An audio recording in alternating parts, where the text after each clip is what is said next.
Hello friends, welcome to your YouTube channel PR education hub. और आज हम शुरू करने वाले हैं मध्यकालीन भारत की सीरीज को। और इस सीरीज के अंदर सबसे पहले बात करेंगे पानीपत के युद्ध के बारे में। तो हम बात करेंगे आज पानीपत के युद्ध के बारे में और पानीपत के युद्ध के क्या क्या इसका बैकग्राउंड था, क्या क्या इसके रीजन थे और क्या क्या इसके रिजल्ट निकले, इन पर बात करेंगे। सबसे पहले बात करेंगे इनके जो बैकग्राउंड था। तो बैकग्राउंड के अंदर देखेंगे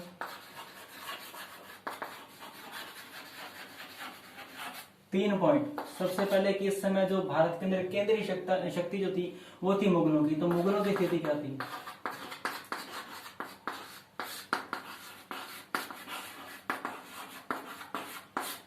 मुगलों के बाद में इस समय यूरोपीय कंपनियों का आगमन हुआ।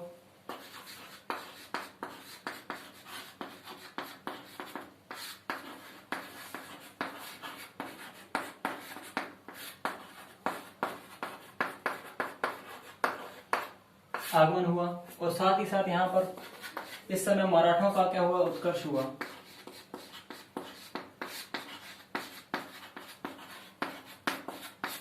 तो ये जो 3 पॉइंट है, इनका पानीपत के युद्ध के ऊपर क्या प्रभाव पड़ा, इनके बारे में चर्चा करेंगे। सबसे पहले हम देखेंगे कि जो मुगलों की स्थिति है उस समय किस प्रकार की थी। तो सबसे पहले बात करेंगे कि 1707 ईस्वी के अंदर मुगल साम्राज्य का सबसे शक्तिशाली शासक, जो कि अंतिम शक्तिशाली शासक है, वो उसकी मृत्यु हो जाती है। तो सबसे पहले औरंगजेब की मृत्यु हो जाती है 1707 ईस्वी को। डेट होती है 20 फरवरी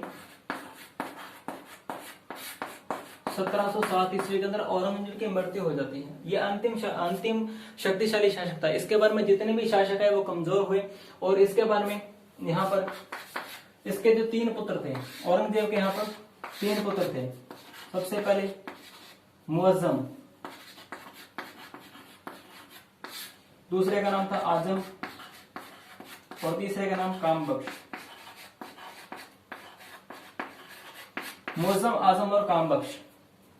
इस समय आजम जो है दक्षिण भारत में था और कामबख्श इस समय अफगानिस्तान में था। और जो मुअज्जम जो है यह इस समय दिल्ली में था। जैसे ही मृत्यु होती है तो जो मुअज्जम है वह स्वयं को क्या कर देता है? शासक घोषित कर देता है और अपने जो दोनों भाई हैं इनसे युद्ध के लिए तैयार हो जाता है। तो सबसे पहले बात करें यहाँ पर मुअज्जम की और आजम के साथ में जो युद्ध हुआ 1707 ईस्वी के अंदर। औरंगजेब की मृत्यु के बारे में 2 उत्तराधिकार संघर्ष हुए। सबसे पहला जाजाऊ का युद्ध, जाजाऊ का युद्ध। जाजाऊ का युद्ध कब हुआ था? 18 जून 1707 ईस्वी को। इस युद्ध के अंदर कौन कौन लड़ा? मुअज्जम वर्सेस आजम। इसके अंदर आजम हार गया और मुअज्जम जो है जीत गया। और मुअज्जम जो है 65 वर्ष की आयु के अंदर गद्दी पर बैठा। मुअज्जम इस समय 65 वर्ष की आयु के अंदर यहाँ पर गद्दी पर बैठा। और मुअज्जम ने दूसरा युद्ध लड़ा, बीजापुर का युद्ध। दूसरा युद्ध बीजापुर का युद्ध। यह युद्ध हुआ 1709 ईस्वी के अंदर। यह युद्ध लड़ा गया था मुअज्जम या कह दें बहादुर शाह प्रथम या शाह आलम, क्योंकि जब मुअज्जम के साथ में आजम का युद्ध होता है तब यह जीत जाता है। और इस समय जीतने के बाद में यह खुद को शासक घोषित करता है मुअज्जम। और मुअज्जम जो है शाह आलम प्रथम या बहादुर शाह प्रथम के नाम से गद्दी पर बैठता है।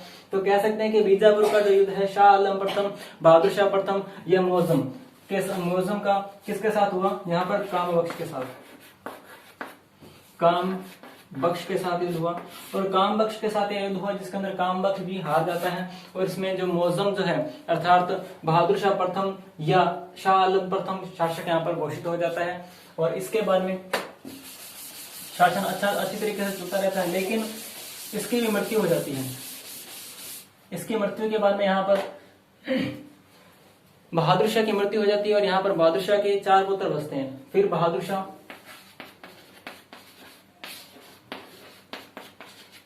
के 4 पुत्र। सबसे पहले इसका पुत्र था, उसका नाम था जहांदार शाह और रफी उस शान। और एक पुत्र का नाम था अजीम उस शान, और चौथे पुत्र का नाम था जहान शाह। चौथे पुत्र का नाम था जहान शाह। जहादर शाह जो है यहां पर एक व्यक्ति की सहायता लेता है जिसका नाम है जुल्फिकार।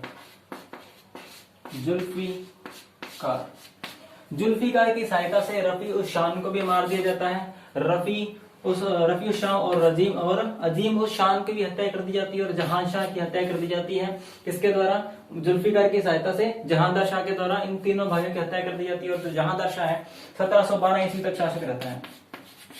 इसकी उम्र काफी कम थी, 1712 ईस्वी में इसकी मृत्यु हो जाती है। और इस समय जो सैयद बंधु हैं, सैयद बंधु के द्वारा एक व्यक्ति को गद्दी पर बिठाया जाता है जिसका नाम है फर्रुखसियर।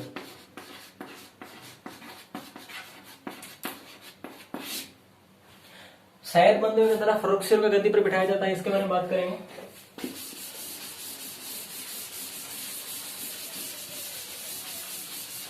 यहां पर जो शासक बनता है वह है फर्रुखसियर।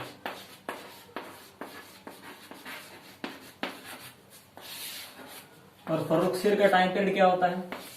1713 से लेकर 1719 तक। किसकी सहायता से गद्दी पर बैठा? ये सैयद बंधु की। और सैयद बंधु कौन थे? इनका नाम क्या था? पहले का नाम था हुसैन खान सैयद, और दूसरे का नाम था अब्दुल्ला सैयद। इनके सामने जो है सैयद इनका गोत्र था।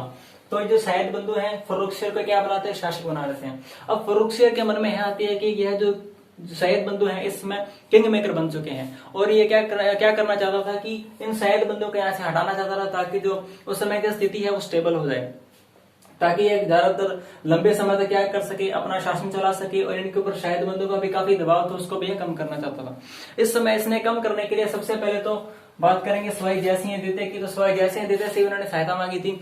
इन्होंने कहा था कि आप क्या करें, इनके जो सैयद बंधु हैं इनका क्या करें, दमन करें। लेकिन इस समय जो सवाई जयसिंह हैं उन्होंने कूटनीति का प्रयोग करते हुए इस सैयद बंधु हैं उनके दमन को न मानकर, बल्कि दमन करना शुरू किया किनका? जाटों का।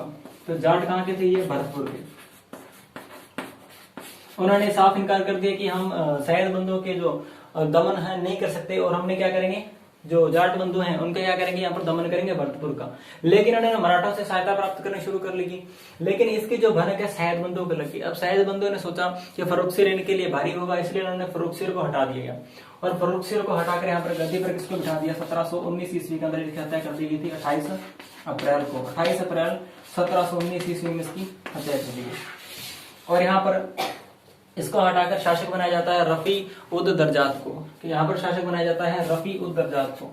अगला शासक बनेगा रफी उद दर्जात।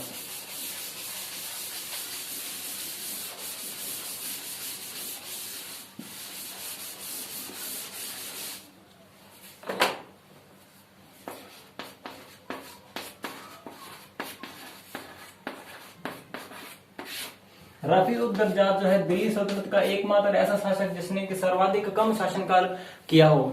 इनका जो शासनकाल जो था 13 माह और 4 दिन का था। ठीक है, इन्हें क्या हो गई थी? टीबी हो गई थी, और इसके बाद में इसकी मृत्यु हो जाती है। इसकी मृत्यु के बाद में यहाँ पर जो शासक बनता है उसका नाम है रफी उद दौला। रफी उद दौला जो है 3 माह और 11 दिन तक शासन करता है। इसके बाद में इसकी 35 के कारण क्या हो जाती है? 35 के कारण इसकी भी मृत्यु हो जाती है। और इसके बाद में यहाँ पर शासक बनाया जाता है 1719 से लेकर 1748 तक। किसको? मोहम्मद शाह को।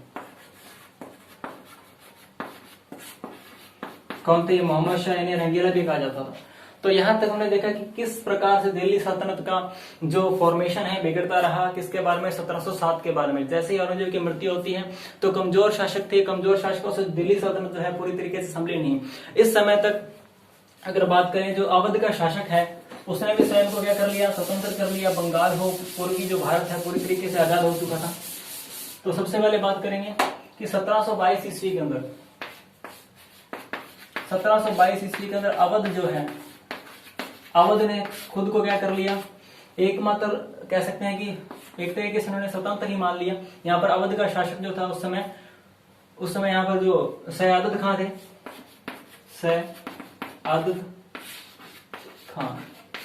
सयादत खां ने जो दिल्ली सल्तनत है उसकी नाम मात्र अधीनता स्वीकार कर ली और स्वयं को क्या कर लिया, स्वतंत्र कर लिया। और 1724 ईस्वी के अंदर 1724 ईस्वी के अंदर यहाँ पर जो निजाम है, निजाम उल मुल्क जो है ये थे हैदराबाद के। इन्होंने क्या किया, खुद को स्वतंत्र कर लिया, एकमात्र कह सकते हैं एक तरीके से स्वतंत्र हो जाते हैं, अर्थात ये दिल्ली सल्तनत की अधीनता को तो स्वीकार करते हैं लेकिन उनके जो इंस्ट्रक्शंस है उनको मानने से क्या करते थे, पूरी तरह इनकार कर लेते थे। तो 1724 ईस्वी के अंदर जो निजाम उल मुल्क ने हैदराबाद को क्या कर लिया, स्वतंत्र कर लिया। और 1727 ईस्वी तक कह सकते हैं कि पूर्वी भारत के अंदर बंगाल और उड़ीसा और ये जो क्षेत्र है, यहाँ पर बात करें ये जो क्षेत्र था बंगाल वाला, ये सारा क्या होता था, पूर्वी जो भारत है ये एक तरीके से स्वतंत्र हो जाता है। जैसे ही दिल्ली सल्तनत की हालत खराब होती है, लगभग दक्षिण भारत, पूर्वी भारत क्या स्वतंत्र हो जाता है। और इस स्थिति को देखकर राजपूत जो शासक हैं उन्होंने भी स्वयं को स्वतंत्र करना शुरू कर दिया। क्या, क्योंकि राजपूत जो शासक हैं इन्होंने क्या किया था कि राजपूती व्यवस्था आकर के देखी जाए तो इन्होंने क्या करते थे कि राजस्थान के शासकों को इनकी जागीरों से बाहर निकालकर दूर दूर अभियानों पर भेज देते थे। और जब ये वापस राजस्थान में आए तो इन्होंने अपने राजस्थान के अंदर आकर क्या किया, खुद को एक तो स्वतंत्र कर लिया और अपने साम्राज्य विस्तार को बढ़ाना शुरू किया, साम्राज्य विस्तार करना शुरू किया गया। और इस समय जो पंजाब है, पंजाब के सिख जो है मुगलों से पूरी रूप से त्रस्त हो चुके थे, उन्होंने भी क्या किया, खुद को स्वतंत्र करने की कोशिश की। और इन्होंने क्या किया, सिखों ने क्या कर दिया गया, यहाँ पर विद्रोह कर दिया गया। और सिखों के विद्रोह के बाद में महाराजा रणजीत सिंह के नेतृत्व में एक साम्राज्य की भी स्थापना कर ली गई थी। तो इस समय हम देख रहे हैं कि जो दिल्ली सल्तनत है उसके कमजोर होने के कारण जो राज्य हैं अपनी अपनी सीमाओं के अंदर खुद का विस्तार करना चाहते थे और जो अधीनता है उससे अवॉइड होना चाहते थे। और अब हम देखेंगे कि इस समय जो यूरोपीय कंपनियां हैं, जो यूरोप की कंपनियां हैं वो कैसे भारत में आती हैं। सबसे पहले बात करेंगे, यहाँ पर भारत है, यहाँ पर ये अफ्रीका महाद्वीप है, यहाँ पर है यूरोप, यहाँ पर अफ्रीका और यहाँ पर भारत। यहाँ से यूरोप के जो लोग हैं यहाँ से मिलने के लिए आए, किससे, भारत से। लेकिन अगर हम बात करें कि जो वास्को डी गामा है उसमें उन्होंने 1498 ईस्वी के अंदर भारत के अंदर क्या किया, समुद्री मार्ग से भारत की क्या की, भारत को जाने का रास्ता खोजा, नहीं कि भारत की खोज की। क्योंकि भारत तो अनंत है, अनादिकाल से चलता आ रहा है।